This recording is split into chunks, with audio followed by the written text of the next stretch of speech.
Yes, yes, yes. Your brother Zoe Williams is in the building. We ready to go. Got all these cords in this. Man, we good. We straight now.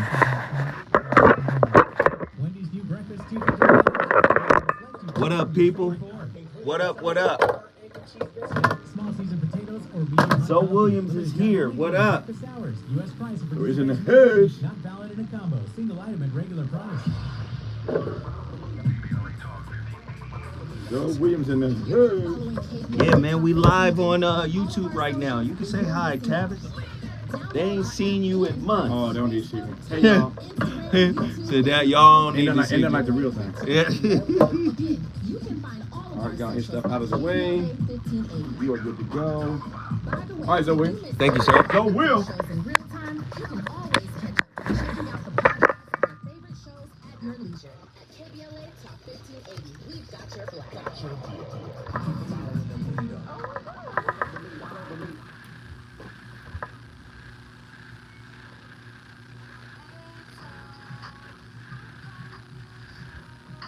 Cause I need to know. Show me which way to go. Before I throw my man out the door. All right, now. Okay, hold on a second, Keisha. Just I got at least spray the headphones exactly what's going on because it takes two around this and I table. need to hit his side of the story.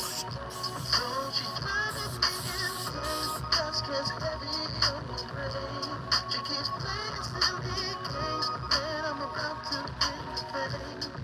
We seem to fuss and fight every day and every night. We give some advice so we can see the light. See the light.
What up?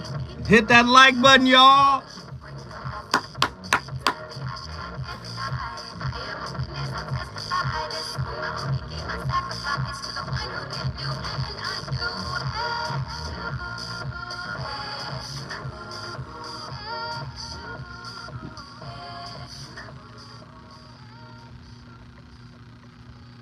What is a good way to end the fight? I don't think at this moment I'm doing justice to this conversation. I'm gonna go cool off and we'll come back. Because otherwise I'm gonna regret what I'm gonna say and I don't wanna do that. And then you need to not follow me around the house. You need to let me go and trust that I will come back. The person who leaves has the right to go, but they have to be the one to come back. Two, you know what? Apology is really important. When I did this yesterday, I was out of line. I was angry. I wanted to shoot. I wanted to hurt. I felt attacked. And I really regret this. And I'm really sorry. That goes a long way too. But Wow. The person who leaves, it's their responsibility to come back. Please understand what the young lady was saying in the clip. First off, in intimate relationships, there are going to be disagreements. There are going to be upsets. There are going to be roadblocks. There are going to be obstacles. We're going to disappoint each other. We're going to frustrate each other. We're going to make each other angry. We're going to look at our partner as if they're a total and perfect stranger at times, because they're going to do things that not recognizable to us, unrecognizable to us. Tonight's topic on the VOR: conflict management boot camp. Woo. A deeper look at how to de-escalate conflict within intimate relationships. The voice of reason is back in the building. And let me just say this. My brother who was just on, my brother played that keyboard. He sang them songs. He has invigorated the spirit of KBLA. Man, when somebody comes in here, man, and hits you with that kind of spirit, man, you got to use that positive energy, you know, as a tool of inspiration. And I'm inspired tonight. Ladies and gentlemen, the voice of reason, after a nice mini vacation, back in the building. Conflict management boot camp. Oh, God. And I got to do this video, or I got to do this radio show today and this topic, and I'll tell you why. So, over the weekend, a video went viral where a young lady was smacked in the face with a brick by a man, right? And, you know, everybody's, oh, well, she hit him first. And first off, he picked up a brick. That's a deadly weapon. So, by default, as a man, he's already bigger and stronger than she is anyway, right? So now by picking up a brick, you turn that into attempted murder. How about that, right? So what really bothered me, right? A lot of men were siding with the guy who hit the lady in the face with a brick. And I know this ain't all men, so don't get it twisted. I'm not speaking in absolutes. I'm not a Sith. I'm a Jedith. I'm right in the middle, Sith and Jedi, okay?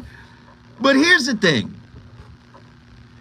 A brother reached out to me and said, men are growing tired of taking the high ground when it comes to resisting domestic violence in intimate relationships. That just blew my mind.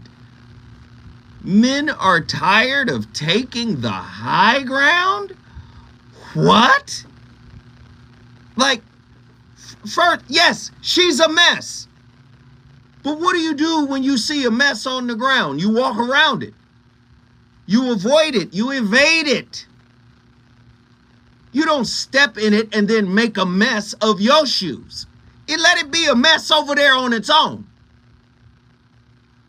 So I thought that was very, it doesn't just, man, I know people telling me about Whoopi Goldberg. Whoopi Goldberg said if somebody hit you, you hit them back, but not with a brick.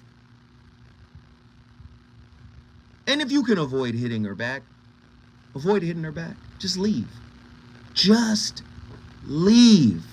Because when we look at the slap that she laid on his cheek, let's be honest, 1-800-920-1580, 1-800-920-1580, conflict management boot camp. The voice of reason back in the building, live on KBLA Talk 1580. Call me right now with your stories. Listen, when we compare what he did to what she did, was it equitable? Was it fair? Was it balanced? She slapped him like a little, like you slap a little boy. It wasn't like, do you guys see that new show that's out where it's a slap contest and people getting slapped and knocked smooth out? I didn't know people could get slapped to sleep. That show that's on, I watch it. I said, well, wait a minute. Slapping them to sleep. The Slap Fight Championship. That's what it's called. I could see if she laid one on him like that and stumbled him. I might be able to say, whoa, wait, hold on. She way out of pocket. No. I can't even give him that. Because the slap she laid on him was benign at best. We've got to learn how to manage conflict in our relationships if we want them to last, if we want them to flourish, if we want them to grow and expand. And I had to write this question: are some men tired of taking the high ground when it comes to, listen to me now, resisting domestic violence? How would you define conflict management in the context of intimate relationships? Call me right now, 1-800-920-1580. What is the most effective way to de-escalate conflict within an intimate relationship? And brothers and mothers, do we somehow teach our daughters how to de-escalate more so than we teach our sons? I would like to know. I remember when I was a kid, and I'm from a different generation than the cats that are around now, but when I was a kid, I saw many fathers teaching their daughters, hey, if he start acting like this, then you don't get loud with him, because your job is to get back home. Right? I've seen many fathers, if he get loud with you, he get aggressive with you, make sure you stay in a well-lit area around people. Don't be nowhere by yourself with him, because you don't really know him like that, right? So, I mean, we live in a weirdo time, man, a really weird time. And I asked that question because I never really saw men teaching their sons how to de-escalate. I've seen men teach their sons how to de-escalate a potential situation with police, but I'd never seen them teach them to de-escalate a situation with a significant other. Uh-oh. Y'all listening? What are the potential consequences of not effectively managing conflicts in intimate relationships? 1-800-920-1580. Get to your phone lines right now. How does conflict management contribute to the overall health and longevity of an intimate relationship? And how do we get this knowledge? Especially if we model where we come from. If we come from chaos, we model chaos, and chaos becomes our norm. If violence is your preferred conflict management tool, then you're going to go to that tool over and over and over again. I really want to know. Couples, if you're married tonight, call me, 1-800-920-1580. I want to hear from you. How do you guys fight fair?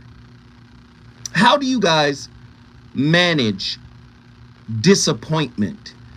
How do you guys manage dissatisfaction, frustration, anger, and even conflict? How do you guys get to a point where you say, hey, we done said a little too much. We done said, me and my girl, we had a whole year of saying a little too much. Right? How do you manage it, right? How does the ability to manage conflict impact the level of trust and emotional safety within an intimate relationship? Are these good questions? Are you ready? Tonight's the night. The voice of reason is back in the building. It's Tuesday night. You already know what I like to do. I like to keep the fire lit when I come forward. The voice of reason is going to the phone line. Let's talk about it.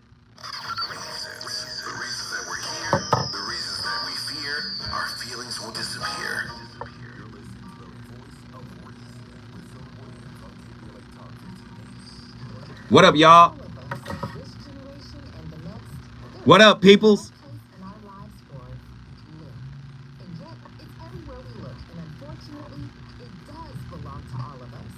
So let's come together and create a litter-free, clean California once and Hey, for all. French, Remember to call protect, in. dispose, Atala, call in. What up, King? What's good, fam? Nzinga, call in. If you're just coming in, don't forget to hit the like button and please share the video. Listen, I need us to also support the channel. The channel is in great need of your support. You guys set the benchmark and you guys reached the benchmark. Number, love, and appreciation to everybody. Miss Parker, back to the basics. Implosion leads to explosion. Call in and say that.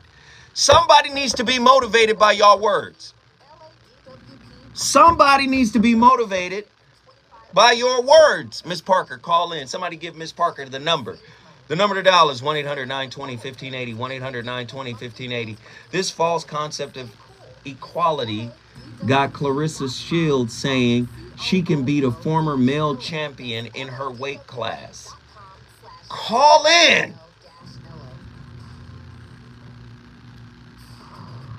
Your voice is more powerful on the radio than it is in the chat, I promise you. Your voice is magnified all over. All right? Your voice is magnified all over the country when you call in. This is a national terrestrial radio show. Call in. Say your piece. 1-800-920-1580.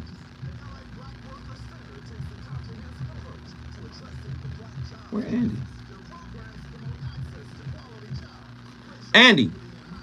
Andy, let me know if that commercial is supposed to play today, right? We'll look at the log real quick. Okay. Callers. Thank you. Black Star. Thank you. Black Star. Get in here. I need to hear from y'all. Ladies, call in and tell me how the men of your father helped you navigate around the loose cannon. Can somebody call me right now? Ladies,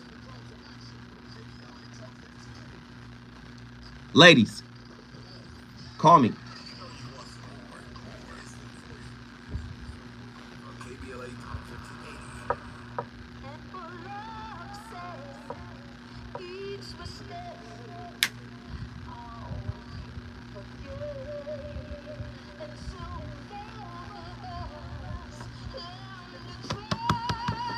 What up, Suge Mac back 10?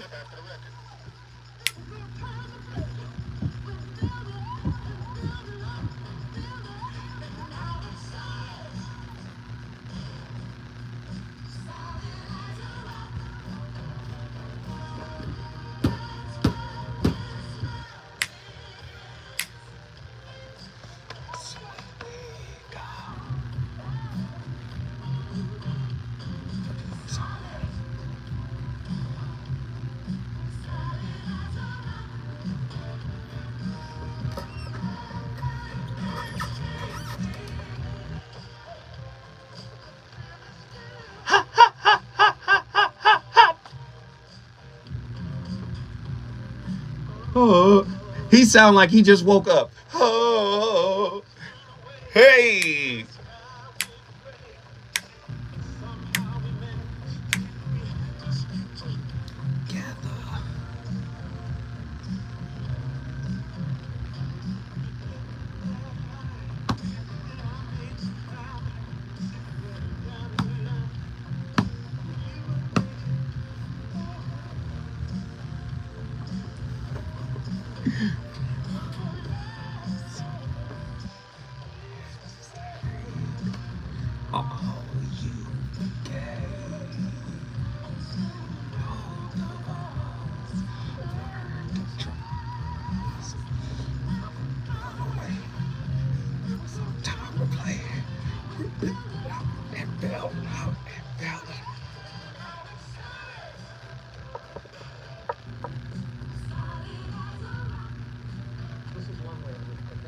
Our point of view is very different from a lot of other points of view in sort of family-oriented therapy, is that when you see people in gridlock, a lot of times when you look at them from the outside, they look like they're really immature, you know, and maybe they're arrested at some previous level of emotional development. You know, they're 4 years old instead of being grown up talking about this. Or they're playing games, or they're being manipulative or uncompromising. And, you know, there's something really wrong with the system. The marital system is pathological or sick. But we don't believe any of that stuff. I mean, it's not that we don't believe that there is, you know, depression and things like that that really need to be addressed. But for most gridlock marital problems, what we really tell people is, no wonder you couldn't yield on this problem. We think that in each of these fists, if you made the marriage safe enough and opened up the fist, there will be something beautiful inside. That people are not compromising because ostensibly they may be talking, say, about money or finances. But underneath, they're actually also talking about basic philosophical concepts and what we call life dreams. So yeah, they're talking about money and finances, but they're also talking about freedom and power and security and what love means and what a family means and what it means to be who I am and what it means to give to the world and to build community and charity and making the world a better place. So yeah, they're gridlocked about money, and they seem to be talking about money, but underneath they're talking about these very basic philosophical issues that are very central to each person's personality and their thoughts about themselves. So they can't yield any more than somebody could yield if somebody came over to you and said, "Excuse me, may I borrow your bones?" You know, you can't give people the bones, your bones. You can't yield on this position. That was Randy from Watson. The bones of who you are. Ladies and gentlemen, the voice of reason back in the building. You heard it from the man. Man, conflict management is key for healthy relationships. Let me just say this really quickly. Randy from Watts, you got to call back, brother. I don't know what happened. Your call dropped, but get back in here because we got work to do. Conflict is an inevitable part of any intimate relationship. How couples navigate and manage conflicts can significantly impact health and the longevity of their bond, right? We will explore the importance of conflict management as a vital skill in intimate relationships and delve into effective strategies for de-escalating conflict. By understanding the significance of conflict management and equipping ourselves with practical tools, we can foster healthy and more fulfilling connections with our partner. We need to understand the significance of conflict management first. Conflict management is indeed one of the most crucial skills any relationship can possess. It serves as a survival tool in the relationship toolbox, allowing couples to address, listen. Do you need listen to what I'm about to say, ladies and gentlemen. You need conflict management skills in order to address differences, right? Resolve issues and grow together. Because guess what? You're not going to understand it the way I understand it. You're not going to articulate it the way I articulate it, right? My girl gets on me all the time. I will say, well, you said this. And she'll say, I didn't say that exactly. That's not what I said. This is exactly what I said. And then I'll wind up saying, well, we do this all the time. I'll say, well, I'm speaking the gist of what you said. I'm not speaking what you said verbatim, but I understood what you said and I've worded it in the way I'm wording it. And oftentimes that could lead to conflict because it's almost like, no, you're not hearing me. I'm not being heard because you're not saying what I said. And I'm saying, no, I'm saying the gist of what you said. Do you see? You need conflict management skills to be able to get over a little bump in the road such as that. That's why it's important that, yes, I'm paraphrasing, right? But I mean, it's difficult for a lot of people who weren't raised to do that. So again, conflict management serves as a survival tool in the relationships toolbox, allowing couples to address differences, resolve issues, and grow together. Without effective conflict management, unresolved conflicts can fester, eroding trust and emotional safety and intimacy. Emotional safety has some aspect couched within it.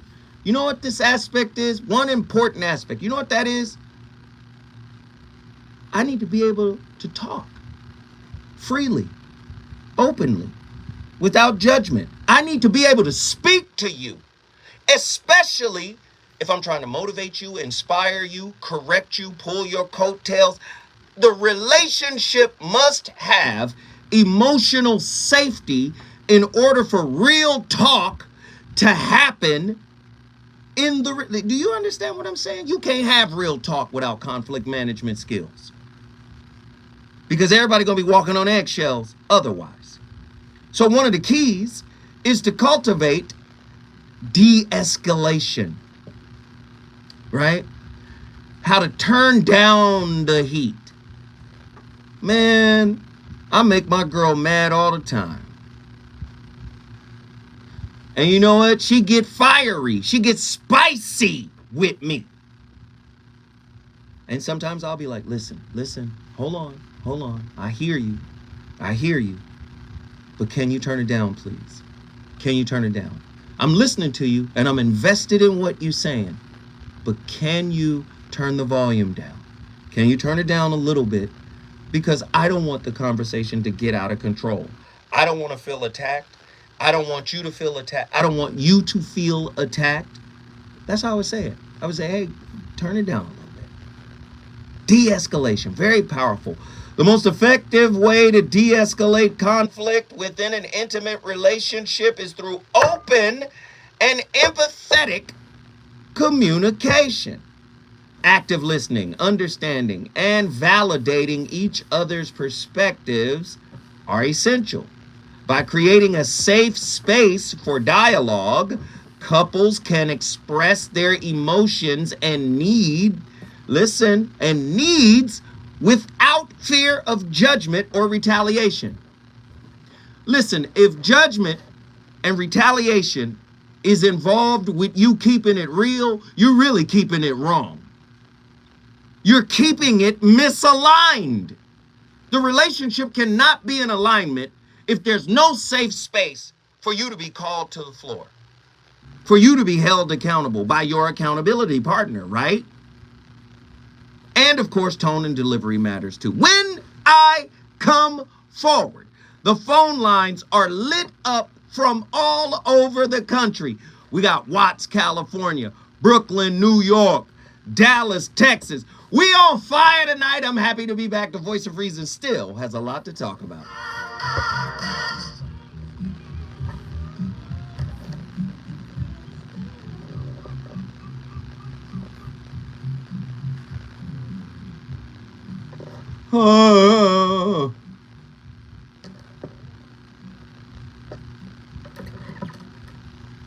Y'all fuck with me tonight? Is the topic banging tonight? Are we good? Are we good, y'all?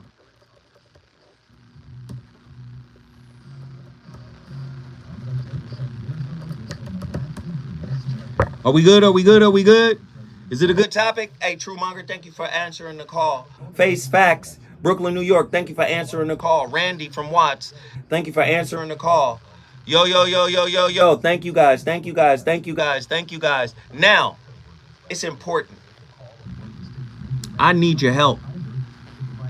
I need your help.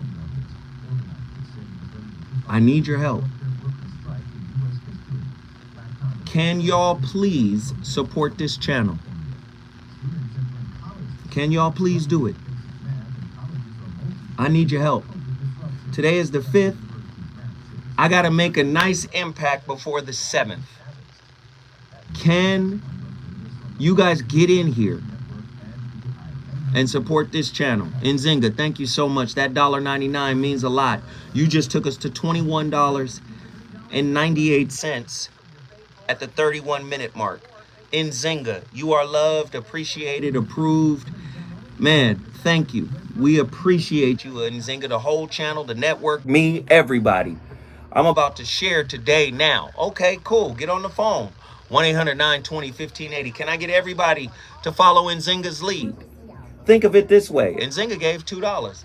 If all 56 people did it, we had $100. So let's do it. Can everybody do what Nzinga does? It don't take much. Let me tell you something. I was, where was I today? Do I want to say? No. I was at this facility where I had to pay for parking. All right? Israel Young, thank you. You took us to $26.98. I had to pay for parking. Parking was $2. It's $2. I got to stay there all day. $2. Hey, French. I don't know how to say that last, but Frenchie K. Frenchie K 757. Thank you for the $2. You took us to $28.98. Come on, y'all. Come on. Let's go. Let's go. Let's go. Suge Mac 510. Don't worry about it. I see you in here giving on a daily basis, brother. For people who give all the time, trust me, it ain't got to be all the time coming from you. It's a lot of people who tap into this show and they stay silent. They stay quiet. We don't hear from them. They don't comment, but we know they watching. William B. That $7 meant a lot. You took us to $35.98. That's $7. We've been on the air for 33 minutes. That took us over $1 a minute. That's $7 you just hit us with. Come on, y'all. Support the channel in a major way. Especially if you feel like the information is good. Right? If you feel like the information is good, do y'all feel like just even in the first 30 minutes of the setup, can you take some of this stuff and use it in your relationships? Can you? Lurkers. Ali is going, what? Ali is going well. What about you? Oh, doing well. Got it. Great job on the likes. The likes are beautiful, guys. The likes are beautiful. But you still need to know these, bro. You still need to know these. These ideas and concepts must be in your toolbox. Let's see, at the Zoa show, did you see what I wrote about needs protections from your significant other at home? Are you going to talk about, hold on. Are you going to talk about that? Give me some more context. As a matter of fact, Deanna, thank you. We appreciate it. As a matter of fact, please come in, call in, Nzinga. Teach us, teach me, educate me. I'm open. So, long time listener, I have moved to listening to the podcast. I have enjoyed all your relationship books. Thank you, William B. Now, drop $2 or $3 on the super chat, my friend. If you're listening to the show and you getting something out of the show, please support the show. Please support the show. Please support the show. Please support the show. Oh yeah, we should definitely take this in, Zoe. We can use everything you teach. Come on. Everything I share. Mr. Zoe, that is something you said on your live on Friday. Nzinga, do you know how many things happened since Friday? Motherfucker was in tears. Motherfucker was in pain. A lot done happened since Friday. Come on, y'all. Come on. What does KMSL mean again? Help me. Yeah, you got to remind me. Paul Bennett, we appreciate it. Thank you.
Sometimes I'm asked about how to resolve relationship conflict. And I find this amusing, and I'm smiling because this has never been a strong suit for me. As it relates to intimate relationships, I am not famous for my patience and have caused innumerable problems in my relationships as a result of that. And I grew up, at least through schooling and coaching, with very little positive reinforcement, a lot of negative reinforcement, which also doesn't help matters. But I have found a few different approaches and frameworks, perhaps tools also, that have helped me greatly, personally, to be a better partner to my girlfriend, for instance, and also tools that help us together as a couple to resolve conflict. It's not about avoiding conflict. I think that there's a certain amount of conflict that can be avoided, but whenever you're spending 24/7 together or in close proximity, you're going to have friction in the system, and that is certainly true with even my closest, maybe especially my closest guy friends. But let's talk about the tools first. I believe that to minimize conflict or quickly resolve conflict, you need to first become more aware of your internal states and become more aware of the stories that you create in your head, the loops that you play that will inform how you interact with someone else. Because if, for instance, you create a story where you are always the victim and that is your pattern, that will greatly affect how you approach any type of conflict resolution or discussion. And two tools I found very, very helpful for that are, number one, Sam Harris's Waking Up app. I highly recommend getting it. I have no skin in the game, no equity, no payoff, no kickbacks, nothing. So Sam Harris's Waking Up app, which provides a logical progression of skill development in meditation or really self-awareness. That's number one. It gives you a 10-minute practice each day that I do in the mornings. I still use this app. I've run through it multiple times. It's exceptional. That pairs very well with a book called Awareness. And for some reason it has multiple subtitles depending on the format. One of them is, I believe, The Promises and Perils of Reality. The other is Conversations with the Masters, but that doesn't make any sense because there's really only one author, and that is Anthony DeMello. So the book title is Awareness. The author, Anthony DeMello, D-E-M-E-L-L-O, who was a Jesuit priest and also a psychotherapist. Let me just hit you upside the head again. You heard what the man said? What stories are you telling yourself? And what role are you casting yourself in? Are you the perpetual victim? Are you trying to hold someone accountable while trying to let yourself off the hook? These are all little juicy little nuggets that actually add to conflict. He also mentioned something about self-awareness. Well, that's emotional regulation. The power of emotional regulation. Emotional regulation plays a pivotal role in conflict management. Learning to identify and manage one's own emotions. What sets you off and why? And is your partner really the reason? Or is it some unresolved issue from a previous relationship or something you modeled, right? From your early child. Listen, is it really your partner that's triggering you? Or is it the fact that you didn't do nothing before and now you fed up with this reoccurring? Ooh, I didn't say it. Somebody call me, 1-800-920-1580. Somebody get to me right now. We got callers on the line. I'm about to go to them. The power of emotional regulation, right? Learning to identify and manage one's own emotions, as well as recognizing and empathizing with the emotion of your partner, can prevent conflicts from spiraling out of control. Taking a pause, practicing self-soothing techniques. What's self-soothing? Take a bath. I know men don't like taking baths. Take a bath, go to the spa, get a massage, right? Play some music, yoga, play some hoop. I'm about to install, I have an 80-pound boxing punching bag. I'm about to install that on my balcony, I'm just saying, like, self-soothe, man. Do something. Get those endorphins up, right? And you got to approach any conflict in a relationship with a calm mindset. And that's been a struggle for me. It's very difficult for me to stay calm. I've learned how to do it over the years. I'm doing better than I did when I was a kid. But yo, you want your relationship to last, you better have these in your toolbox. Let's get Randy from Watts. Randy, jump in here, man. What are your thoughts on tonight's topic? I just hope that people is listening to you, though, because what you're talking about right here, I've been seeing the madness all my life, and it still comes back on the 2-on-2. One, these women have got to do a better job of vetting these men. Is that the right term? Because you got these white folks using all these high words, 50-cent words on the radio. Most of us don't understand that. And when you start talking about emotions, here we go. You got a guy or a man who was raised without a father, so he's an emotional wreck. His mama raised him. What do you expect he's going to have? First off, as men, we're supposed to be warriors. We're not supposed to be emotional. I'm not emotional, but I was trained to not be emotional. End of the world could come up. I'm not emotional. I'm looking at what we're going to do next.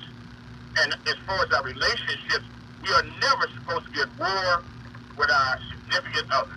That is supposed to be your ally and your partner. I mean, this dude hit her with a brick. Okay, he got an attempted murder charge on him. He gonna do 7 years. I mean, if that thing is on tape and they seeing it, somebody going to jail. So now we, as a black community, giving money to the judicial system. We got white folks going to church with shotguns trying to kill us, and we having fights with our women. Ain't, We've lost it, man. wait, Randy, and you know what's really crazy, Randy? Like, you got brothers out here defending this dude. They're saying, look at her attitude. She had such a bad attitude, and she was so spicy, and she was this, that, and the third. So what? Your grandmama's spicy. Well, if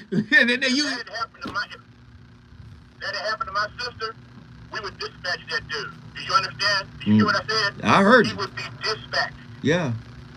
Okay, Yeah. the end. We do not put that type of harm on our sisters. We are PPL. Protect, provide, and love. So that's her fault and his fault. And we got millions of couples out here behind all these girls huddling up with these dudes that ain't never had a daddy. I mean, we in trouble, man. We in trouble. Yeah. Yeah. That would just be one body bag we'd have to pull out the stack. I mean, I hope you women out there are listening. Stop messing with these busters that ain't never had no daddy, unless you want to live in drama. And I can, Go ahead, brother. I've been there with both sides. Mm-hmm. I've been in the uniform side in 2 different uniforms. From here to out in the other world, and it don't come out good. Man. It don't come out good. We do not do that type of harm to us.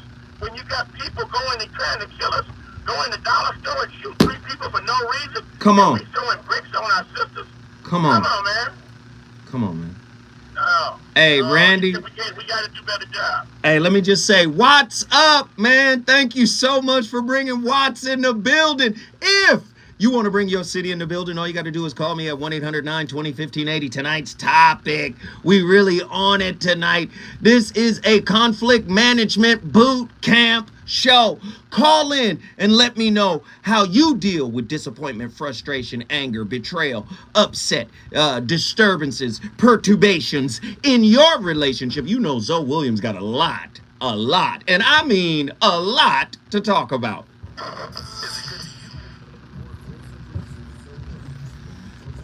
Yeah. Hey, Haru. Sorry, so Randy said something profound about men with growing up with no daddies. Yeah. And how that plays a factor. Because Yeah. I was taught, right? I was always taught, if you dating a woman, date a woman who's had their father in their life or some sort of male figure in their life, or date a foreign woman. Yeah, I've heard that. You know what I'm saying? Hey, let me ask you this Highlight on though. men. Did you see if that commercial gonna play? Oh yeah, it's coming up. It's coming up. Great. That Prince song, is it Another Lover Hole in Your Head? Yeah, it's all one word. Got it. Boom, I got that. Yeah, I just spelled it out because if you see it, you ain't gonna know unless you read like, Right. you know. I had to go on Google though. Yes. That whole word popped up, so I got you. Yo, yo, yo, yo, yo, what up? Heru said we got to raise $100. Well, we're at 60 with 48 minutes left. $60.98. Heru, Ghetto Gourmet, was the last one to hit us with a 5 spot. We got 70 people in here. Can I get a hello from everybody that's in here? Can everybody that's in here that hasn't typed anything, that hasn't said anything, say what's up to your brother Zoe? And don't forget to visit our super chat button. This channel needs your support. Can you help a man who suffers from a lack of strong parenting? I need you to call in, Ashley. Can we have a conversation? Can we have a conversation, Ashley? Ashley, please call in. I would love to talk to you, sister. Please call in. Paul Bennett, what up? Sergeant KLR, he says we can.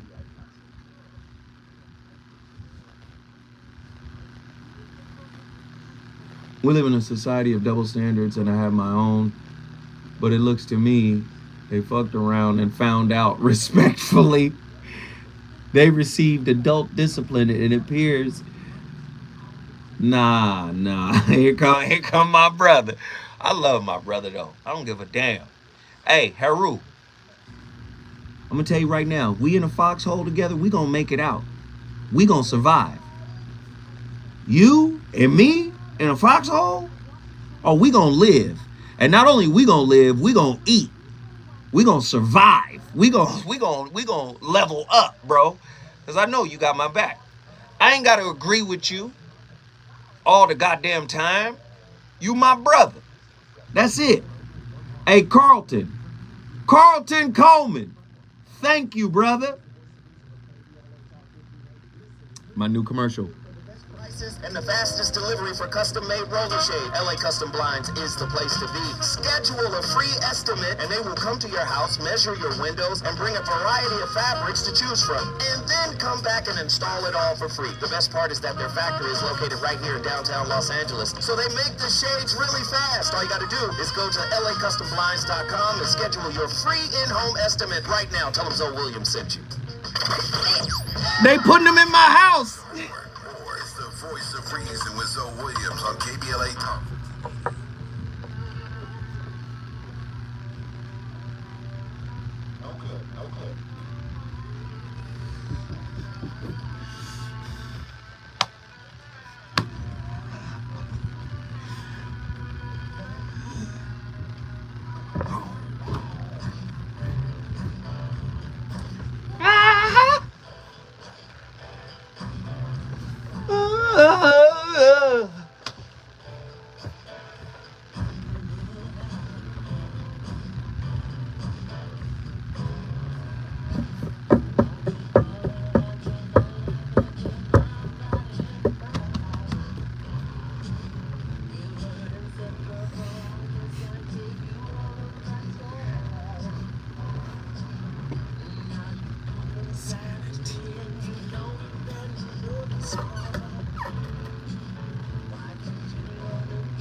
Like you need a hole in your head.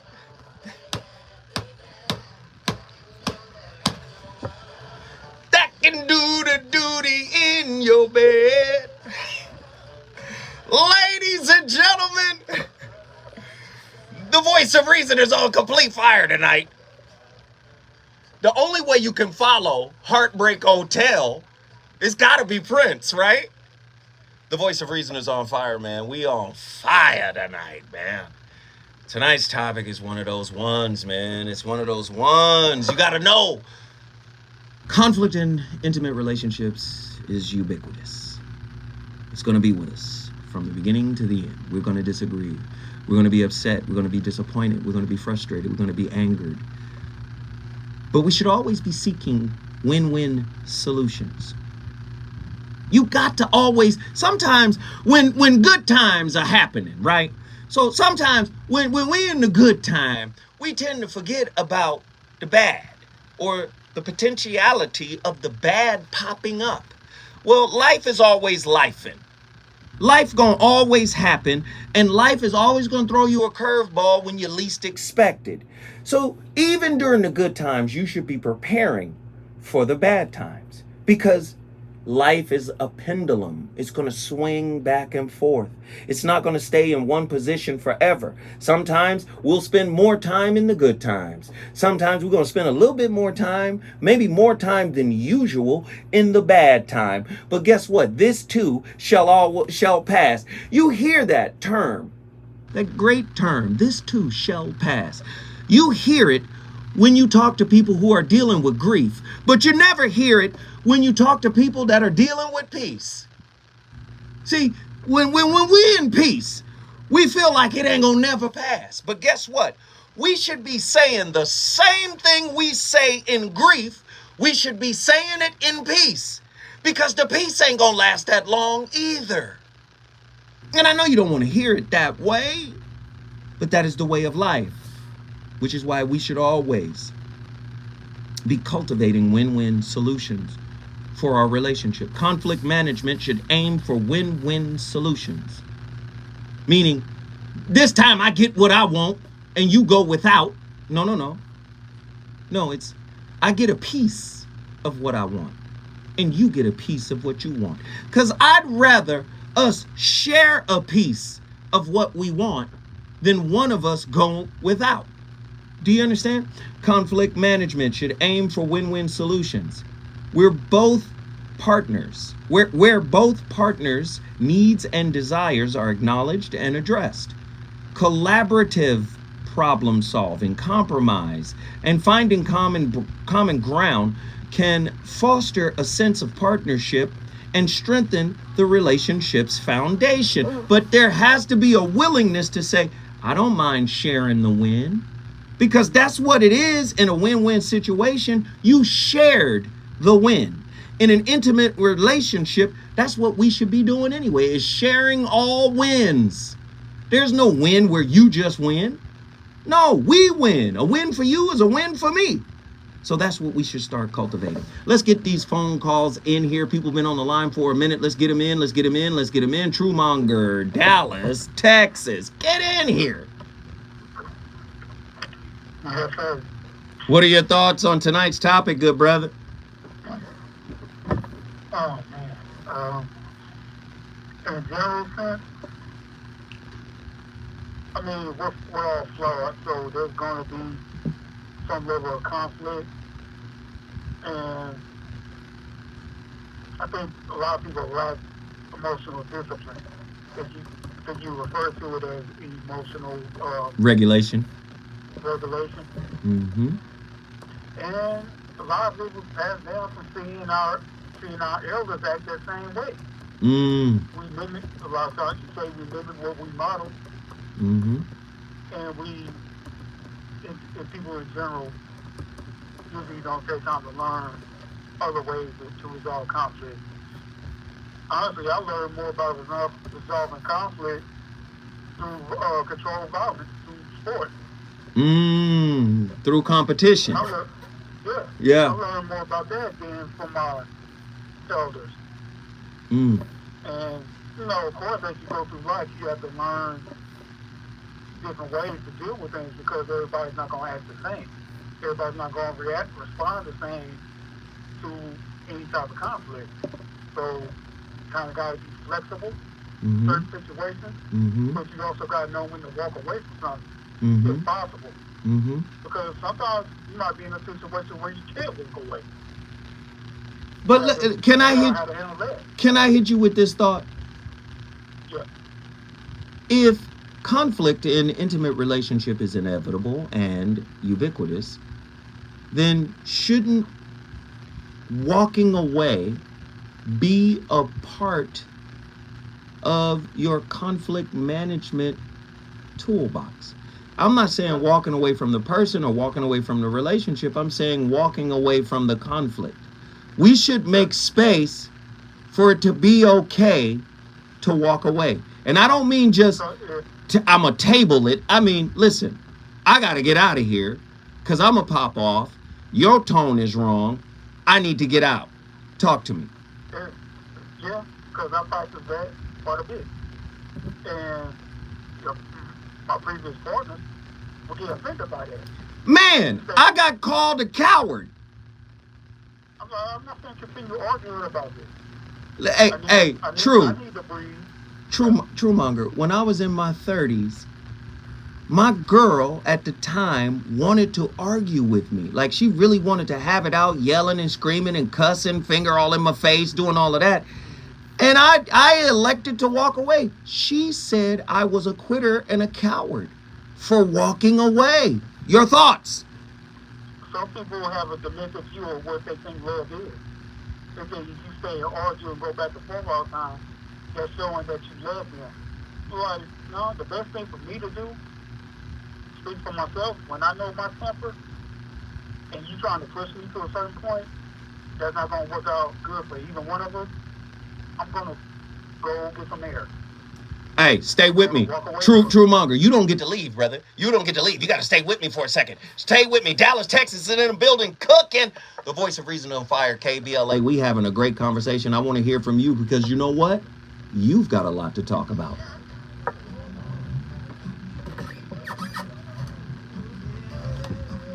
Stay there. Y'all be listening to me sing and act crazy. Hey, man. Prince Prince was on fire with this one. I walk away when the tensions are high to avoid saying things of regret and to cool off. Ashley, I'm expecting to hear from you tonight. Second hour already. You already know how we do. 10 seconds left in the first hour. Can we get everybody to support the channel? If you enjoy the content, if you enjoy the information, if you think the information is fire, if you think the information is applicable, if you think the information is useful, support it. All right? Support it. It's 70 people in here. Right? 70 times 3 is what? Everybody give $3. 70 times $5 is what? Everybody give $5. 70 times 2 is what? Everybody give $2. Do you understand what I'm saying? This is a collective movement. This is not an individual movement. All right? Everybody should participate if this is deemed as valuable. If it's not deemed as valuable, then I understand the lack of participation. But when you come to the voice of reason, when you come to the So What Show platform, we expect people to support. Why? Because we value what it is that we're doing. We value it. Suge Mac 510, I appreciate you, brother. I already told you, you good. Didn't I tell you was good? Didn't I, Suge?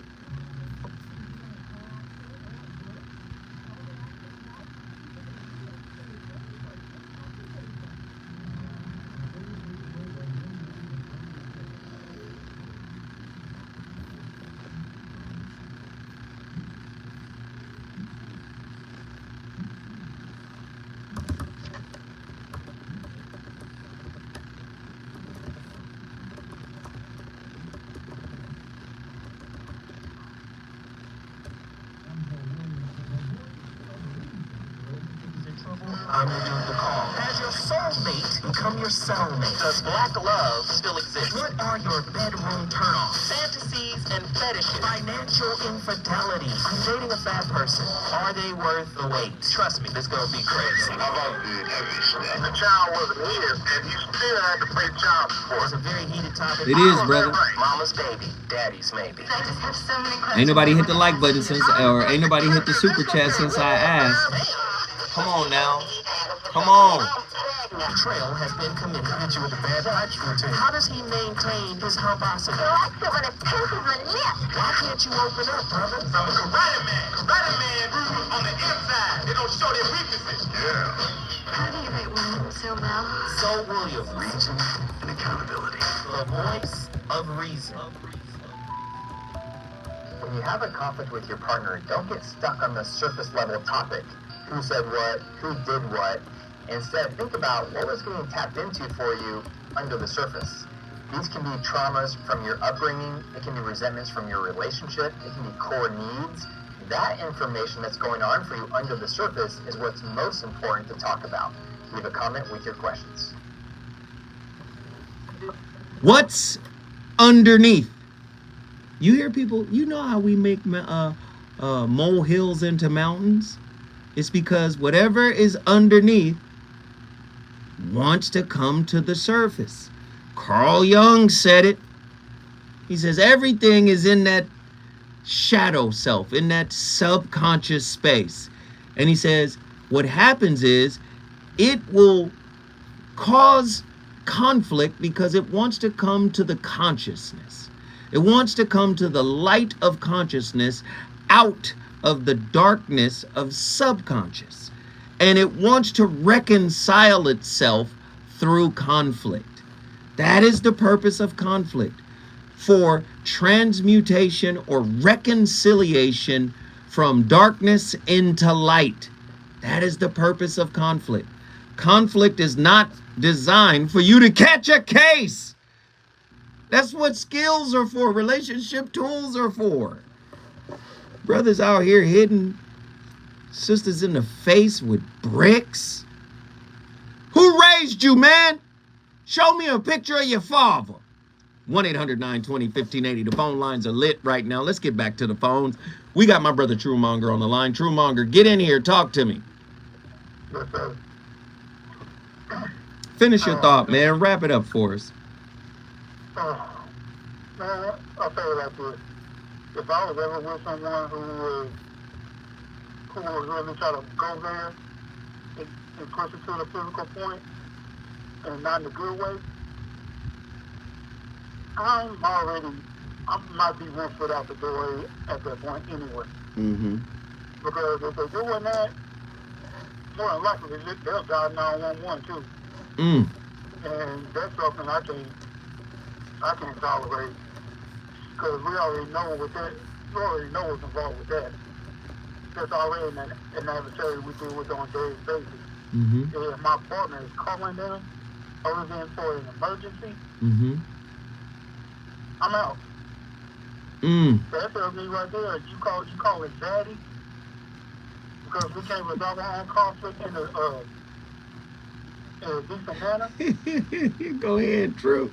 I'm out. Because they turn around and arrest me or whatever, but they won't come back to you and do the same thing. People get that false sense of protection from the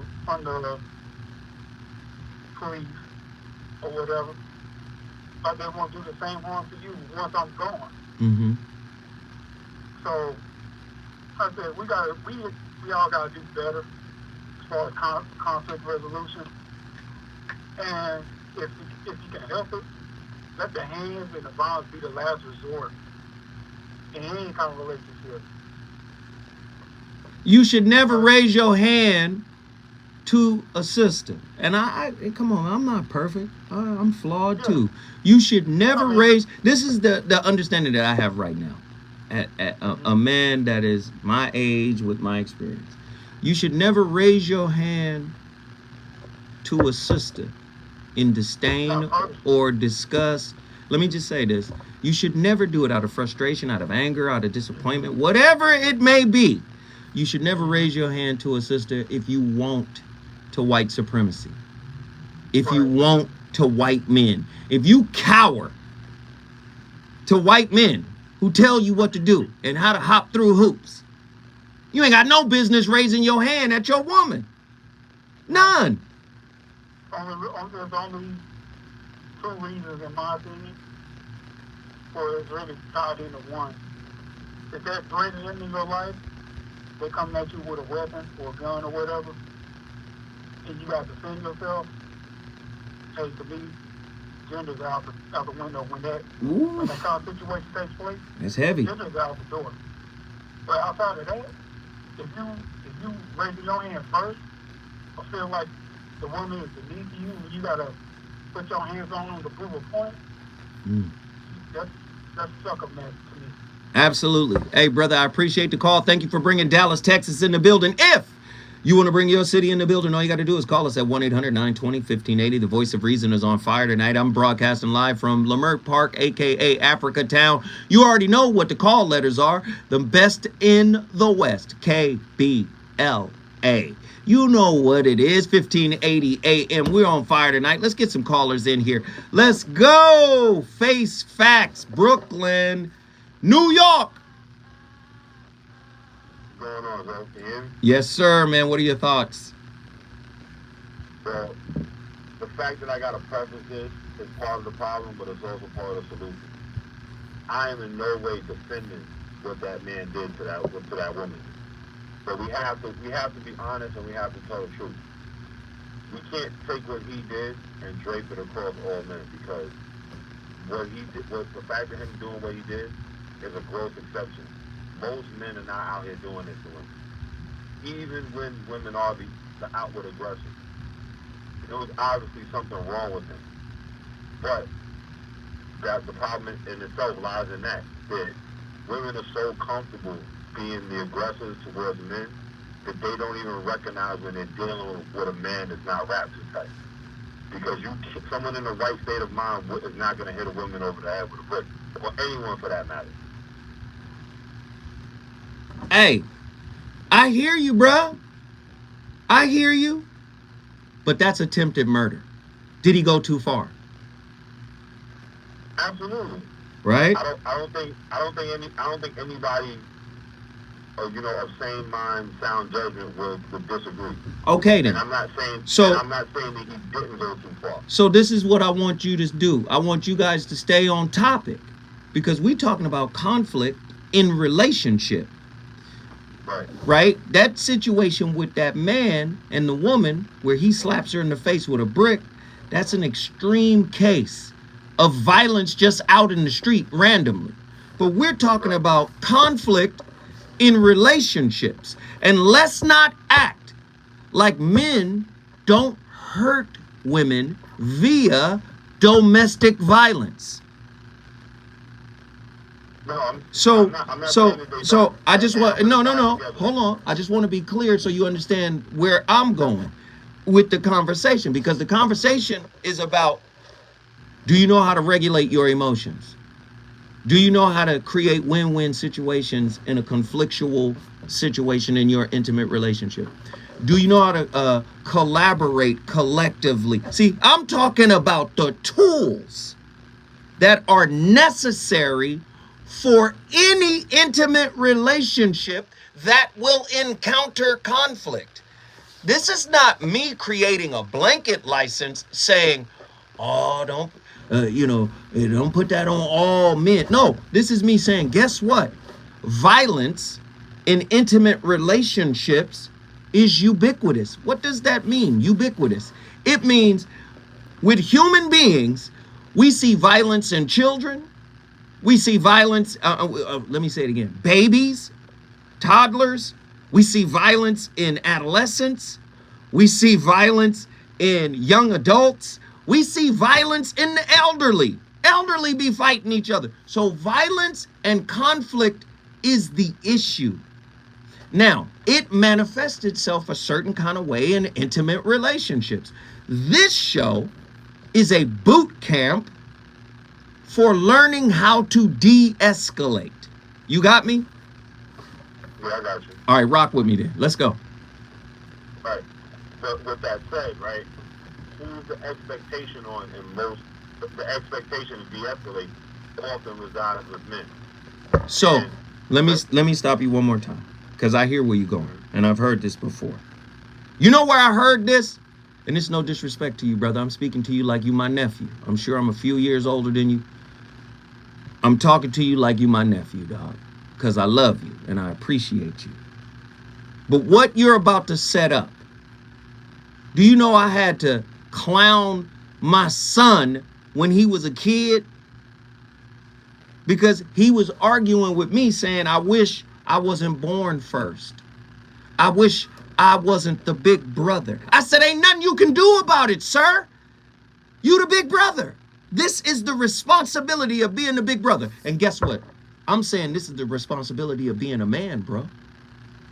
The whole, man, that's what the brother told me the other day when we talked about this. The brother basically said men are tired of taking the high ground. Well, what good are you then? Because men are supposed to be the ones that tackle the high ground. Men are supposed to be the trailblazers, bruh. When did we turn this soft to where we turn around and say, man, you know, enough's enough, because women be popping off and they disrespect. When did our skin get so thin? Talk to me, face facts. Right. Because believe it, and I'm rolling with you, because that's not where I was going to take it. Where I was going to take it is that men need to start recognizing the women who can't respect the fact that we are showing self-control and restraint, because there are a segment of women that abuse that. That's where I was going with my point. And I'm with you as far as, you know, the accountability is on us. But what I'm saying is we have to be aware as men, especially going forward. We have to recognize the women that choose to abuse that and not respect it, because those are the ones that we need to avoid. And guess what? We can't fix everybody. Right. And guess what you just did? You just exposed the frailty of most men. No sexual discipline. How many men have hung around a toxic woman until they was able to score? 2 million accounts. You feel what I'm saying? So you revealing that there is more work that is required of men. Absolutely. I can admit that, but the problem is, once we get there, because I don't know if you said it before, but I know other people have said it. You know, a lot of stuff is bi-directional. So accountability needs to be on both sides. Absolutely. If men do take the initiative to be accountable, to do the work, what's waiting for those men on the other end? Because a lot of women do abuse the tools that are available to them within the society. So what I'm saying is the fact that, you know, more and more men are willing to do the work, especially with, I can speak for my generation. Like you said, I'm a little bit younger than you. You're correct. And I see a change, because, you know, 10 years ago, most men my age would have multiple children. Right. I know a lot of my friends don't have any, and I only have one. I could have easily replicated the same situation that I'm in now, and I actively chose not to do it. So there is a change being made. But what I'm noticing more and more is that for every man that's trying to make the change, there's at least 10, you know, toxic women that are abusing the systems that are available to them. But see, especially with those, I was going to say, like you were saying with the restraining orders, because I know the previous caller was talking about the restraining orders. There's a lot of women that make false claims and false restraining orders, and they'll kick men out of their homes, evict them, and then do the investigation afterwards. but wait. Even once they found out. But walk with me on this, bruh. Men, in general, make excuses for, in general, some but not all. Men in general make excuses for the type of women they lay down with. Yes or no? The type of women that they lay down? Absolutely. At my age, I done heard many a men say, you know what? I was on the road. That was roadkill. I had to take it down. I'm not proud of what I did last night, but I had to. Do you understand what I'm saying? So I'm gonna be honest, because my take on it is different. It's not that they're making excuses for the women. If they're not making excuses for the women, they're making excuses for themselves based on the type of women that they have access to. Because that's what it is. They can't, you know, it's like, if you don't eat, you starve.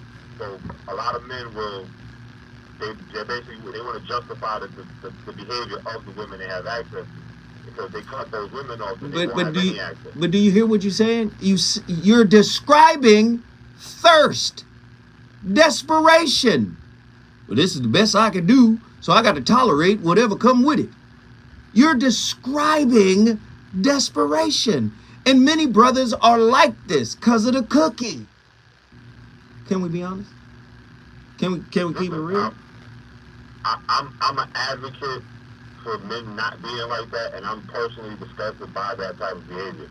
So I'll be the first. I'll tell you the truth. A lot of men do act that way. But again, I could do the finger pointing, and I could have and say they do this and why they do it. But I'm more about at this point in my life, I'm more about solutions. And you can't find a solution to a problem until you identify it. No. The solution is within the problem. So the problem must be thoroughly dissected so that the solution, the seed of the solution, comes up out of it. Many people try to find the solution by walking away from the problem because the problem causes consternation, perturbations, frustrations. So many people say, let me move away from the problem. No, you should lean into the problem, because in the leaning into the problem without judgment, the problem opens itself up and reveals the solution to it.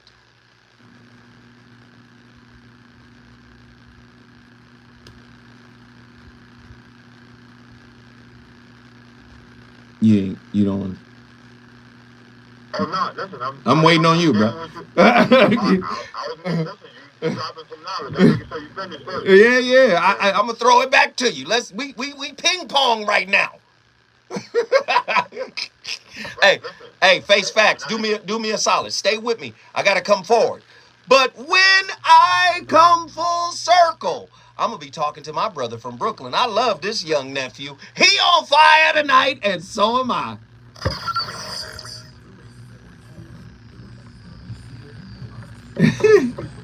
Y'all stupid.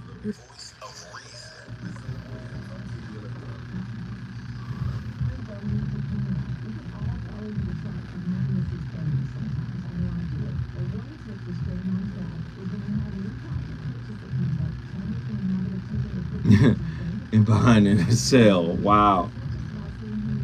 Hey, what y'all think about tonight's topic? Can we get an emoji roll call? Put up whatever emoji you want to put up to acknowledge if the topic is good, if the topic is fire, if the topic is on point. Put up whatever emoji you want to put up that represents the flames of this show. Man, we on fire tonight. I appreciate everybody. I wish everybody would just support a little bit more. We're at $67.97, and I'm only talking to the people who haven't done it. Just support. I got love for you. You got love for me. Show me some love. Do y'all love what we doing? Do y'all love? Hey, there they are. Matthew McGinnis. Off topic. Hold on. Let me pull it back. Off topic, but based on previous historical nations, empires, e.g. Egyptian, Ottoman, Roman, is America headed for a similar collapse? If so, what is the breaking point? Boy, we living in the breaking point.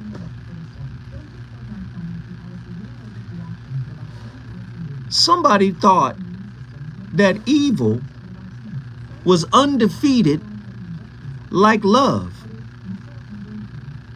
Sad to say, it's not. Evil got L's. Love ain't got no L's. We live in a society that said love ain't enough. We live in a society that says love is a verb. And you wonder why the motherfucking society ain't shit. You wonder why society is destroyed. Your technology is more advanced than your spirituality. So love is just as fairy tale based as fucking Disney. You motherfuckers done put one of the most powerful spiritual nuclear weapons, love, you done put it in fantasy world. That shit ain't real. All I know is the motherfucking bills paid. I need this swipe suck. I need motherfucking salmon croquettes. If I handle it, you got to take care of. If the big dog don't eat, we live in some bullshit. I'm telling you.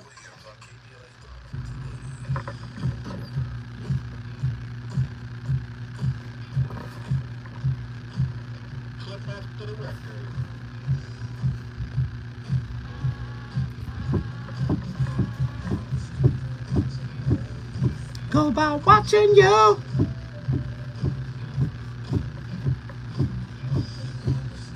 Watching ladies go by watching you. Watching you.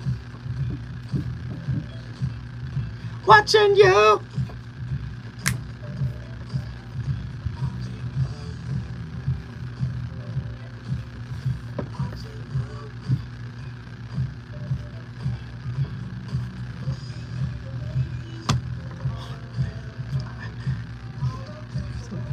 I can't make up my mind.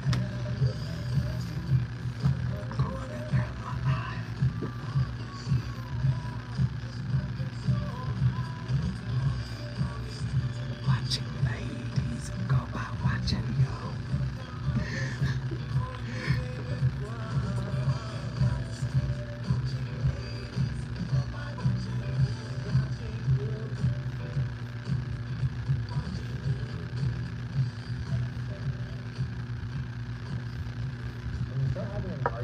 Partner is going to grow and get more intense, just like blowing air into this balloon until finally it explodes. Therefore, when you notice the conflict is starting to escalate, call flooded, and that gives you both time to go your separate ways, take a break, and relax. And then when you're both calm, come back together and talk through what you both were feeling. I'm a psychologist. Follow for more. It's heavy. It's heavy. Listen, you got to cultivate some things, man. And it's not easy to look at yourself and say, this is what I'm deficient of, and I need to add these things, right? We have a brother on the line, and I love the young brother. He's dropping some jewels, and I really appreciate his pushback. Face Facts from Brooklyn is in here cooking. Get back in here, man, and give me your final thought, my friend. Yeah, my final thoughts on this whole thing is, yeah, there are a lot of men that unfortunately had to be raised by women. So a lot of us lack the skills that we need to deal with women, especially in intimate relationships, because a lot of our mothers purposely deprived us of those things because they wanted the control that they could never have with our fathers over us. Whoa, hold on. You said a lot of our mothers purposely did that? Or are they a work in progress dealing with their own mess that they don't fully understand? I'm not going to say, that's why I didn't say all, that's why I said a lot. Right, so we have to be careful of what we putting out there if we don't have no empirical data to back it up. It just becomes an empty talking point to say a lot of mothers purposely did that. I'm sure there are some, but if we don't really know, all we can go by is everybody is a work in progress. Your mama, your daddy, your grandmama, the lady who raised her, everybody broken. So this is why I'm saying sometimes, especially in today's culture, brother, like men got something for women today. Like we not having it. Like we really on them today in a way that I believe is counterproductive. We're gonna say mamas, right? Oh yeah, mamas. Yeah, intentionally because they wanted to get back at our dad. That means your mama was toxic. That means your daddy was toxic. And that means you toxic too. Do you see how a toxic family produces a toxic relationship? Somebody meme it. Go ahead, brother. Finish your thought. Yeah, so listen, I get what you're saying, right? But we gotta be honest. Like I'm experimenting with that leaning to the problem thing. It's at some point, it's almost as if, and it's the way our culture is, we're afraid to hold women's feet to the fire for a lot of things that they do. We're going to pretend like, I get it, but there is such a thing as all people being works in progress, but then there's also people having, malicious intent. Sure. Again, but let me ask you. Let me ask you. I want to know specifically, how do you hold a woman's foot to the fire of accountability? How do you do it? Well, that's part of the complexity of the problem. Our society and our culture doesn't have an avenue to really do that. Other than me personally, how I've dealt with disrespect from those types of women, I just remove myself. That's and it. What I've seen is, which is what me, and I'll be honest with you. I've had issues, in some of the relationships I've had, and I've never been the type to even, have it cross my mind where it's a good idea to hit a woman. Because I've learned through trial and error, a lot of times as a man, the worst thing you can do to a woman is just leave her alone. And watch everything fall apart in your absence. Mm. I hear you, brother. I hear you. But let me just say this. And man, you have made this show so fire, brother. I so appreciate you. But let me hit you with this. This is what the Bible said. If we give a damn about the Bible, because a lot of people act like they give a damn about the Bible, but they could give two shakes of a fat rat's tail about the Bible. They use it conveniently. But I asked you, how should a man hold his woman accountable? And I'm going to hit you with this. Colossians 3:19. Husbands, love your wives and do not be harsh with them.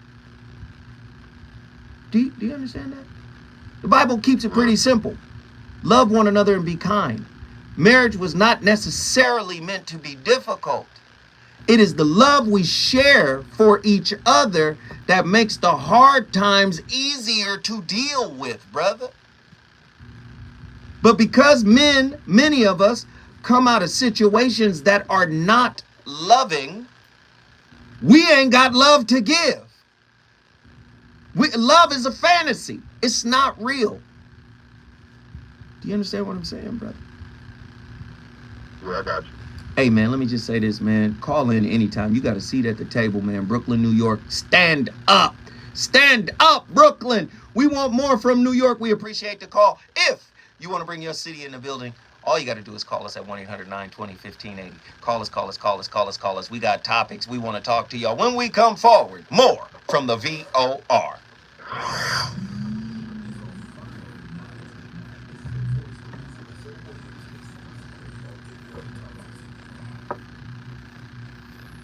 You hear what I'm saying? Like, can you correct your woman in love? Can you correct your woman with respect? Can you correct your woman while being humble?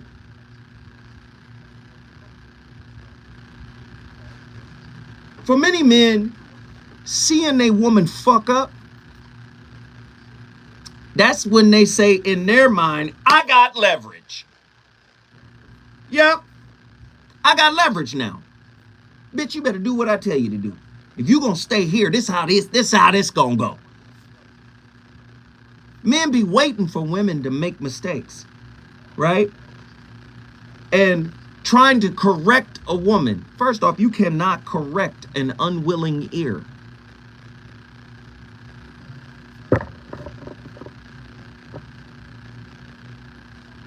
She could be wrong as 7 left feet,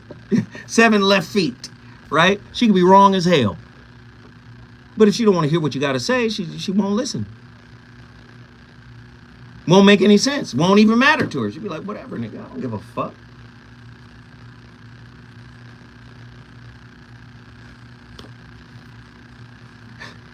Men be getting mad because men be wanting to be heard and respected. And when a man feels like he's not heard and respected, anything could happen.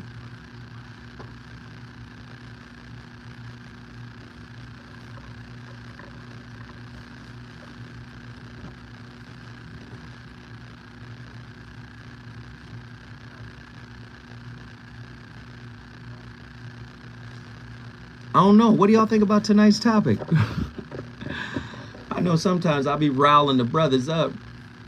Brothers be upset. Oh my God, the way our men throw around the word accountability these days. It's a great thing to be accountable for one's actions. However, sometimes men are not clear on accountability and what it means. 100%.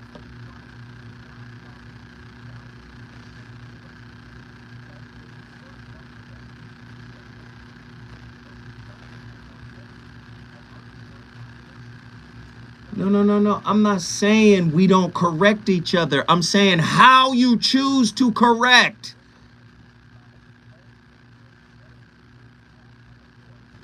Nah, okay. Thank you, he who thinks. I'm gonna go even deeper into that.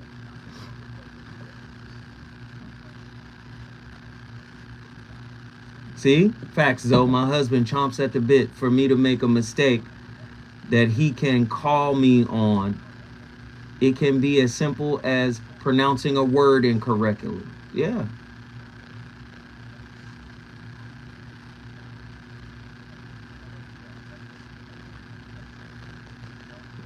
Women know when a man is correcting in love. If the woman respects you, she'll receive it. Hey, y'all, we at $77.97. We are less than $30 away from our $100 goal. Is there somebody out there who loves the show, who appreciates the content? Dear heart, Betty Shabazz. Man. I ain't even gonna lie. Man, that was, man, boy, I can't even talk. Wish my woman would say, dear heart, to me. Dear heart. I wish she would say it. Dear heart. When I saw that movie, I said, God damn. Did they write that? I remember way back in the day, I was like, I wish my woman would say that. What year did that come out? That's like late 90s. Every time Angela Bassett said, dear heart, I said, God damn. Dear heart. 92 maybe? Dear heart. Dear heart. Like, what? What do you want me to do?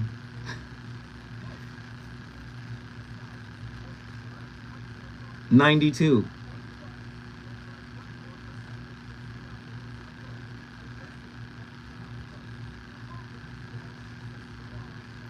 Never seen? Oh Lord, you better get that the Malcolm X movie. Is it me or this show kind of just?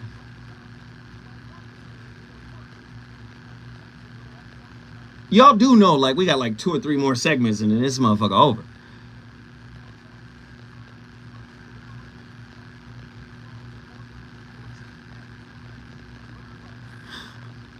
Oh, really?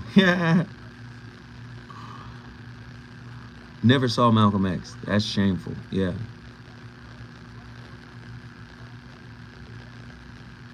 You gotta watch it though. You'll love it. I'm going to callers. 30 seconds. Prices and the fastest delivery for custom-made roller shade. LA Custom. They putting them in my house. Schedule a free estimate and they will come to your house, measure your windows, and bring a variety of fabrics to choose from. And then come back and install it all for free. The best part is that their factory is located right here in downtown Los Angeles. So they make the shades really fast. All you gotta do is go to LACustomBlinds.com and schedule your free in-home estimate right now. Tell them Zoe Williams sent you.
Yo!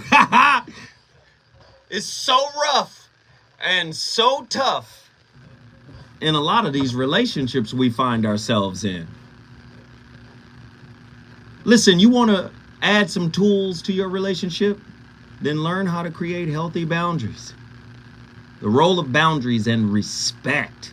Establishing and respecting boundaries is crucial in conflict management.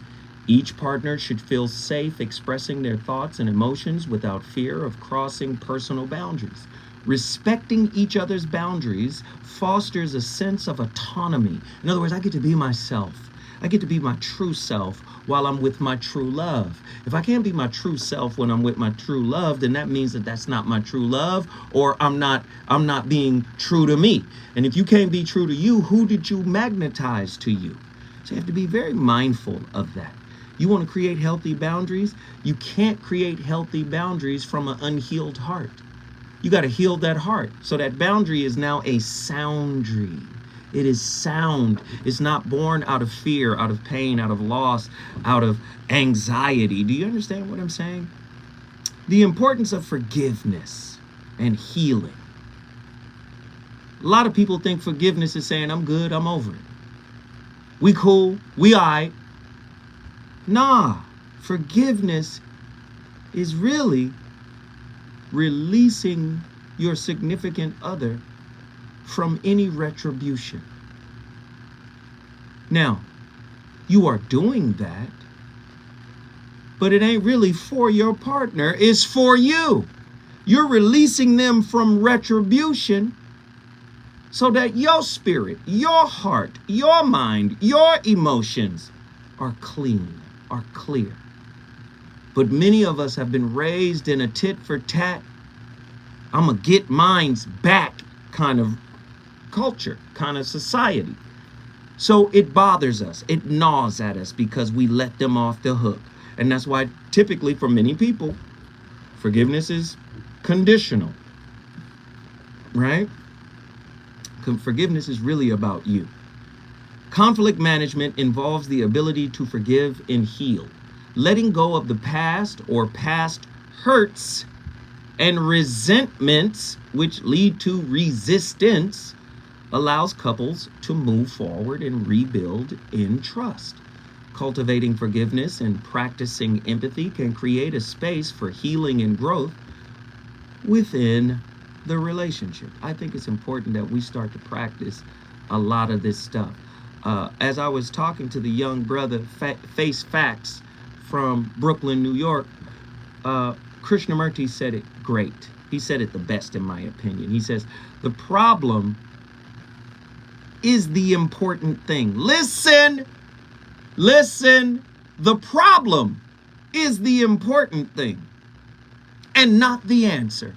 Listen, I need y'all to hear this now. I don't know who I'm ministering to. The problem is the important thing. The problem is the important thing and not the answer. If we look for the answer, we will find it. But the problem will persist. For the answer is irrelevant to the problem. Our search is for an escape from the problem, and the solution is a superficial remedy, so there is no understanding of the... Listen now, listen, let's run away from it. Let's go do something. Let's get our mind off of it. Let's get distracted by we want an answer. Sometimes the answer is escapism for a lot of people, right? That's what he's saying. But if you normalize problems in your relationship, conflict in your relationship, you normalize it, and then you go out and get the tools to deal with what's going to happen, the relationship has a better chance of surviving. Let me hit you in the head with that again. The problem is the important thing and not the answer. If we look for an answer, we will find it, but the problem will persist. He's basically saying your answer to the problem is merely an escape from the problem, which gives the problem life. For the answer is irrelevant to the problem. Our search is for an escape from the problem, and the solution is a superficial remedy Oh, I'm gonna date somebody else because it didn't work out. I'm gonna find somebody else. I'm gonna tap in with somebody else because I think it might work better. Listen, the problem persists. Your answer to it is super. Man, I don't know if y'all listening. I don't. Who's here? Who's here? I see y'all in here, but I need to speak to y'all tonight. This is. Oh Lord, this is fire. Let's get these callers in here. We got so many. I want to talk to them all. Heru Ali, no, Latoya from Cleveland has been on the longest. Then Heru, then Judy from Covina. So Latoya, you got to turn down your whole living room. Your living room is too loud. Okay, turn. Okay, listen, Latoya, I'm gonna come back to you. Make sure you got your volume right when I come back. Heru Ali from Battle Creek, Michigan. Get in here. Just want to the family nation of Honor Souls, Andy, the staff, everybody, honor to the guy, Travis Smiley. I completely agree that trust is fear-based, yes? Mm-hmm. Exactly fear-based. Well, in this sick society, here we go. Here we go. This is what I've been waiting on. Here we go. It is a necessity, and I'll give you an example. In order for me to go to combat medic nurses school, that for high-ranking generals and all that stuff, they had to vet me, my background, from a child on up, to see what patterns of behaviors in the past. There's an algorithm that would suggest whether they can be trusted or not, whether we're going to take a chance to trust them or not. With this knowledge, that's going to give them access to all these sensitive areas. And also with that, having to sign a 40-year non-disclosure agreement to sensitive and classified areas. That's just a part, that's the nature of the beast. This incident with the brick in the face is absolutely apropos to couple relationships, and I'll tell you why. Been watching several videos that content creators have been put out. Folks have done their sleuth.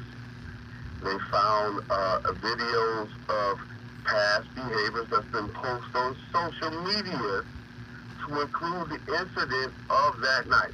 It wasn't a brother that did it to her. It was a European. And what happened was, according to the videos that they said, eyewitnesses account, they said she slapped the white man and basically turned around, twerked in front of him like, man, nana, boo-boo, what you gonna do? And this is coming from a sister who's a Somali refugee, PhD student, who has done GoFundMes in the past, 3 years ago, all of that stuff. Her past behavior can predict future possibilities. So, what she didn't do in either of those incidents was, she didn't call the police. Immediately she went on social media. She didn't take a picture of the vehicle. She didn't do a police report in neither one of those incidents. What I always say, don't expect me to protect you if I can't check you even from yourself. I understand every male is not like me. Every male is not like me. I'm from your generation. We were taught certain respect, even though when we were out of control, you were out of control as a kid. But we still say yes ma'am, no ma'am. There were limits to our disobedience. Yes, there was limits to our disobedience. I'm listening, brother. I'm listening. Go ahead. Listen. One of the videos that I saw, she was claiming her lesbian status, and it's good, whatever, but she was saying that women are the protectors of society, not men. Men are not innately wired, basically, I'm paraphrasing, to protect women and children in society. Well, wait a minute. In this feminist society, y'all want equal rights. Y'all gotta take equal lefts. But wait. Hold on. Because now we putting it all, we got the whole kitchen sink in here now. I'm going to ask one question. Listening to all the sleuthing you've been doing, I'm going to ask one question. Yes, sir. Now, brother, any of her behavior, did it warrant getting slapped in the face with a brick? I'm just asking. Absolutely not. Okay, And that's all I can got. tell you that is absolutely not. The last time I got my nose broke 4 years ago, I was at a retirement party. There was about 100 of our people out there, youngsters, way younger than us. A fight breaks out between a young male and a small female. I'm looking at the whole crowd. I'm like, y'all just gonna let him beat her? Are y'all serious? Y'all just pulling out your phones? That's what happened with the girl with the brick. They all watched. Yes. Well, here's the thing. That's why I say I don't condone it, and I have put myself in danger, not knowing either one of the parties. I bust through the crowd to get to her, snatched her out of harm's way. Somebody grabbed me from the back, and I got busted in my nose, and my nose broke. Now let me ask you this, Heru. If you were on the scene with the girl who got slapped with the brick, we gonna handle our Actually, I couldn't listen. With everything you know about her and the YouTube, would we have handled our business? Without even knowing her, there's absolutely no effing way I could have did it. And guess what? Afterwards, you can find out all the stupid that I did. Maybe I would have had regrets, but it's absolutely no way I could have let that go on. No, we would have handled ours. We from that generation. Right. You got... All right, listen, Heru, I appreciate you, man. Battle Creek, Michigan is in the building because of you. Ladies and gentlemen, the VOR is on complete fire. When we come back, we're going to talk to Judy from Covina and Latoya from Cleveland. Now, Latoya from Cleveland, please make sure that your volume is together. All right? All right.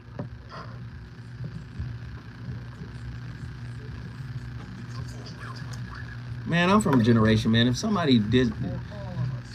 I'm going to just be quiet. And the next, there is simply no place in our lives for living. And yet, it's everywhere we look. And unfortunately, it does belong to all of us. So, let's come together and create a litter-free, clean California, once and for all. Remember to properly dispose of your trash and recycling. Secure truckloads with tarps to keep debris from flying out. Clean out your car when you're at a gas station. Some people are stuck on stupid, though. Yeah. By organizing a cleanup event or join a cleanup event near you. Cali Soul, the line is open for you right now. Cali, if you were to call right now, you'd get through. Brought to you by Caltrans. CleanCA.com.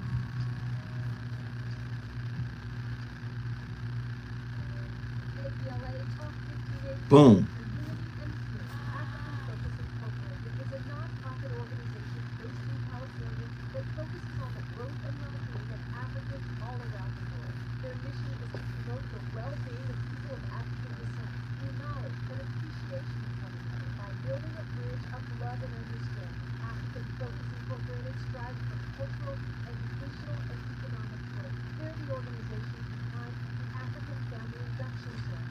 Add karma to the list of words I'm tired of hearing.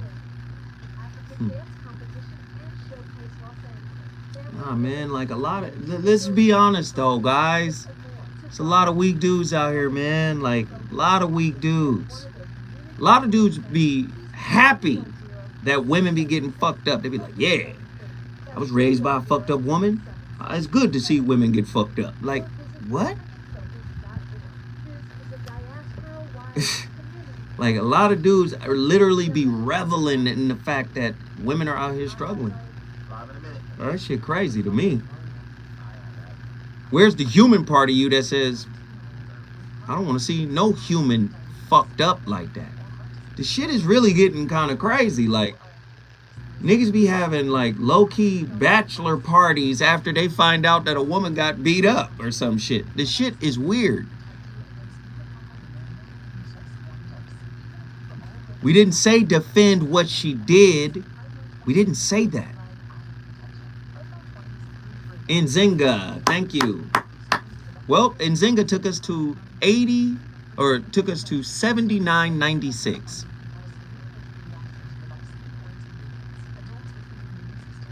Thank you, Nzinga. Thank you, love.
Hey, Andy, let me tell you something. I'm not afraid to say it.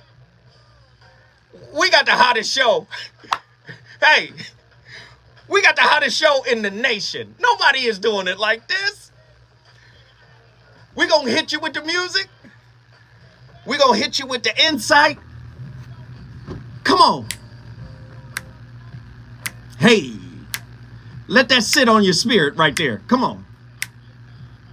You can't fight when you got this playing. Come on. That Jamaica funk. Come on. The voice of reason is on fire. Join the party. And the party is a discussion. All right, let's get these callers on. I'm having a great time, man. I'm just happy to be back. I've been off for too long. I'm turned up right now. Let's get it. Judy from Covina. Come on, East Side, talk to us. Well, hello. I am so enjoying this show. Thank you. You are giving so much wisdom.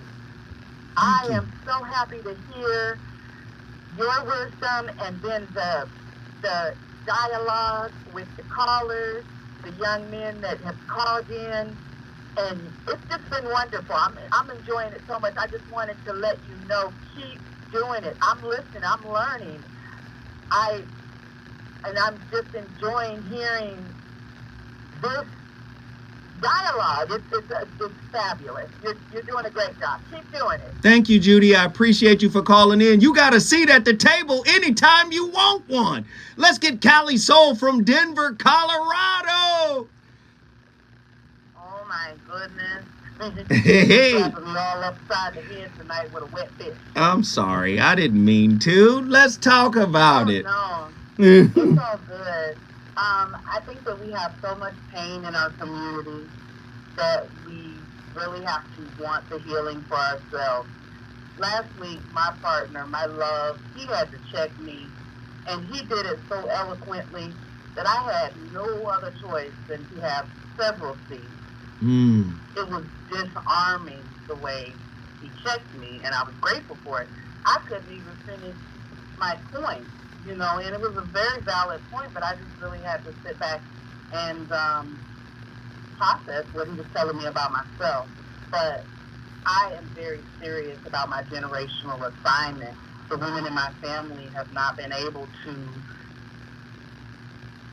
have long-term loving relationships. And I'm like, I'm good on that. I want a long-term loving relationship. I'm serious about my generational assignment. So if I have to humble myself at times, that's just what I got to do. And I think all of us have to learn how to do that. We love you, man. We appreciate you for calling in, Cali Soul. Ain't none but love. And tell your man. I said, what's happening, partner? We appreciate you, Cali. Yeah. Hey, LaToya from Cleveland, it's your time to shine. We all over the country now. Now get in here and talk to me. Hello. You know, hell is low, but how you doing? Talk to me. How you doing, though? What's happening, good brother? Sure.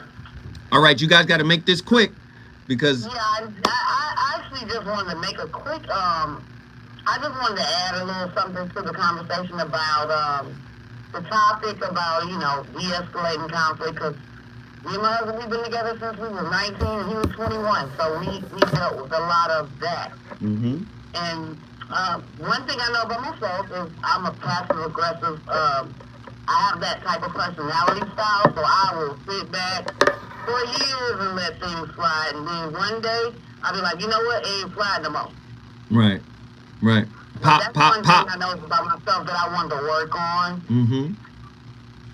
And that was my quick observation about myself. I thought this topic was more of a introspective topic than a topic to relate to what your mate is doing. It's all good, sister. We appreciate your insight. Don't you know every time you call in, you bring the whole city of Cleveland. You bring... We believe. We appreciate you. Thank you. By way of Detroit, might I add, by way of Detroit. None but love. We appreciate you. Thank you for calling. Listen, up next, Jill Monroe. You already know what's about to go down. RSVP with Jill Monroe. Thank you guys for tapping in. I'll see y'all tomorrow with another slapper. Deuces.